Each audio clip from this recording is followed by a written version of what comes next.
दोस्तों नमस्कार। देश भर में चीख पुकार मची है। हॉस्पिटल के अंदर बेड तो छोड़िए, हॉस्पिटल के बाहर मरीजों को बैठने के लिए जगह तक नहीं मिल रही है। सैकड़ों की संख्या में जो पेशेंट हैं वो ऑक्सीजन की अभाव में दम तोड़ रहे हैं। लेकिन सवाल उठता है कि इन परिस्थितियों के लिए, इन हालातों के लिए सबसे बड़ा गुनहगार कौन है? आखिर किसकी वजह से ऐसी हालत उत्पन्न हुई है? क्या 1 साल के भीतर आज जो हालत है उससे बेहतर हालत में हम नहीं हो सकते थे? क्या हमारे देश की स्वास्थ्य व्यवस्था को 1 साल के भीतर, जब से कोरोना ने दस्तक दी है उसके बाद से क्या ठीक नहीं किया जा सकता था? क्या कोई कदम नहीं उठाए जाने चाहिए थे?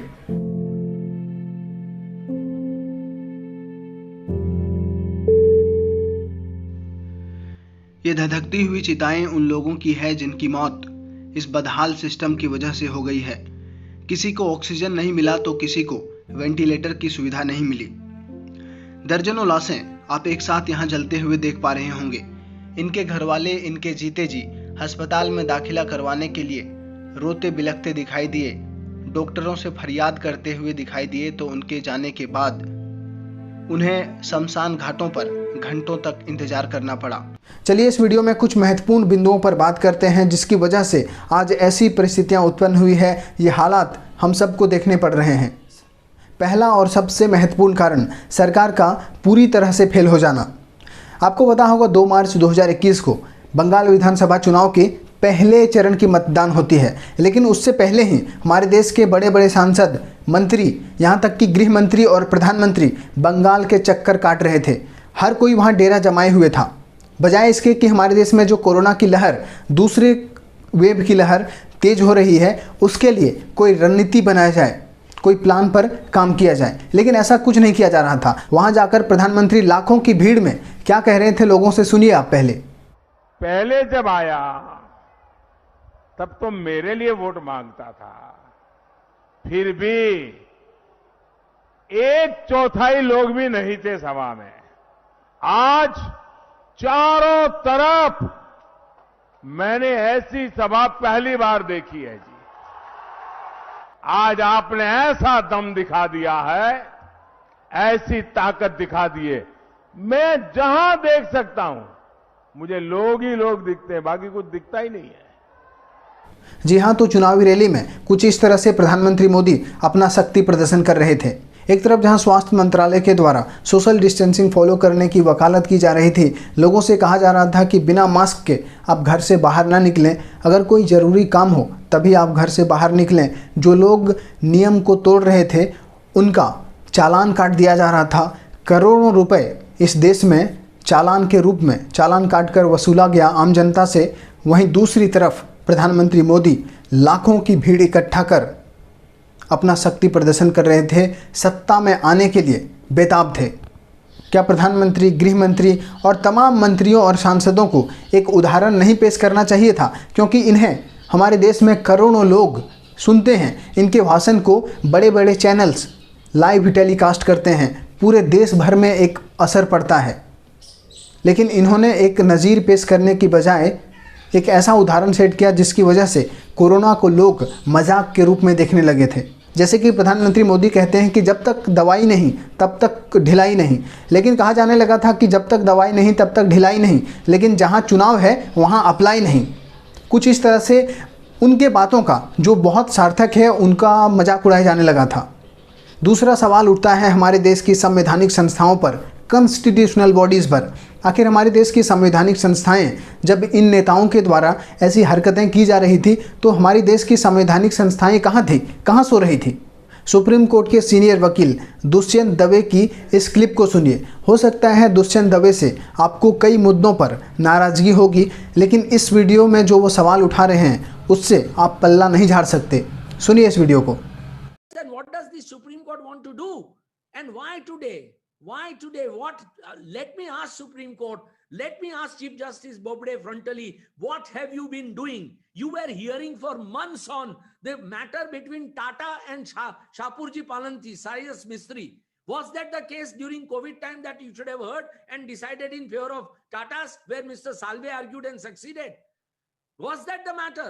or there were far more important matters that you were supposed to decide that you just want to ignore. You don't decide about the COVID preparedness of the government, but suddenly you hear these corporate giants matter.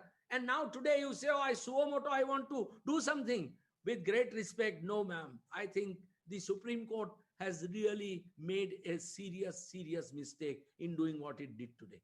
वो इस देश के सर्वोच्च न्यायालय supreme court से यह सवाल पूछ रहे हैं कि आखिर पहले ही सुप्रीम कोर्ट के द्वारा सुओ मोटो कॉग्निजेंस क्यों नहीं लिया गया, स्वतः संज्ञान में मामला सुप्रीम कोर्ट के द्वारा आखिर क्यों नहीं लिया गया, जब चुनाव के नाम पर कोरोना गाइडलाइंस की पूरी तरह से धज्जियां उड़ाई जा रही थी, लाखों की संख्या में लोगों को इकट्ठा किया जा रहा था, उस समय सुप्रीम कोर्ट कहां था।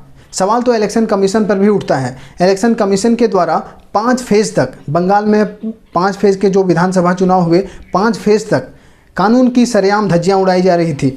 जो गाइडलाइंस जारी किए गए थे उसकी खुलेआम धज्जियां उड़ाई जा रही थी, लेकिन इलेक्शन कमीशन खामोश रहता है 5वें फेज तक।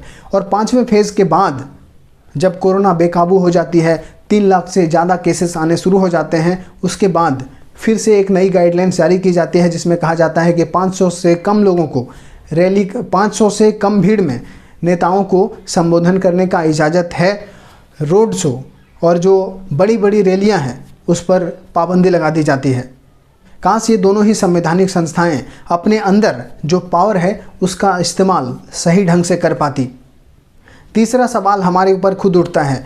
आप दिल पर हाथ रख के पूछिए कि आपने अक्टूबर-नवंबर महीने के बाद कितने बेहतर ढंग से सोशल डिस्टेंसिंग का पालन किया, आप कितने अच्छे तरीके से मास्क लगाकर बाहर निकले, भीड़ भाड़ के इलाकों में नहीं गए, बिना काम के बेवजह आप बाहर नहीं घूमे। हम लेने आए एक बोतल 2 पौवे। हाँ, इसलिए लेने आया कि ये अल्को इसमें इंजेक्शन फायदा नहीं करेगा, ये अल्को फायदा करेगी। हाँ, ये जितनी दारू बिकेगी उतने बंदे सही रहेंगे जो शराबी है। दिल्ली में लॉकडाउन लग गया है तो शराबियों को फर्क पड़ेगा। ये दवाई से हमारे को कोई असर नहीं होगा, हमारे को पैक से असर होएगा। सच्चाई ये है कि हम सभी ने कोरोना को बहुत हल्के में लेना शुरू कर दिया था, कोरोना को एक मजाक समझ लिया था, जिस वजह से शायद इतनी भयावह परिस्थितियां आज हमें देखने को मिल रही है। लेकिन इस भयावह परिस्थितियों में भी जहां हेल्थ सिस्टम पूरी तरह से कोलैप्स कर गया है, ऐसे में भी लोग एक दूसरे का साथ दे रहे हैं। सोशल मीडिया का इससे बेहतर और इससे खूबसूरत उपयोग आपने शायद अपने लाइफ में कभी नहीं देखा होगा। लोग एक दूसरे की मदद कर रहे हैं। अगर कहीं हॉस्पिटल या फिर ऑक्सीजन, वेंटिलेटर, प्लाज्मा, कहीं पर भी किसी को कोई जानकारी मिल रही है तो उस जानकारी को साझा कर रहे हैं। जिनके ज़्यादा फॉलोअर्स नहीं हैं वो लोग उन नंबरों पर कॉल करके वेरीफाई कर रहे हैं और फिर उन चीज़ों को शेयर कर रहे हैं। जितने भी सोशल मीडिया के इन्फ्लुएंसर हैं उन सबको दिल से शुक्रिया, उन सबको दिल से धन्यवाद देना चाहिए कि उन्होंने इसे एक मुहिम की तरह लिया है। सभी के द्वारा बॉलीवुड के जो बड़े स्टार हैं उनसे बेहतर काम की जा रही है। तो उम्मीद की जानी चाहिए कि ये संकट की घड़ी जल्द कटे। जितने कम लोग इस महामारी से प्रभावित हो उतना ही अच्छा है। आप अपने स्तर से जितना हो सके सावधानी बरतिए, घर में ही रहिए ताकि आपके लिए बेहतर हो, आपके परिवार के लिए बेहतर हो, क्योंकि जो हालत बाहर है उसे आप अच्छी तरह से परिचित हैं। सरकार अपने स्तर से क्या काम कर रही है ये भी आपको बखूबी मालूम हो गया है। तो फिलहाल इस वीडियो में इतना ही। नमस्कार।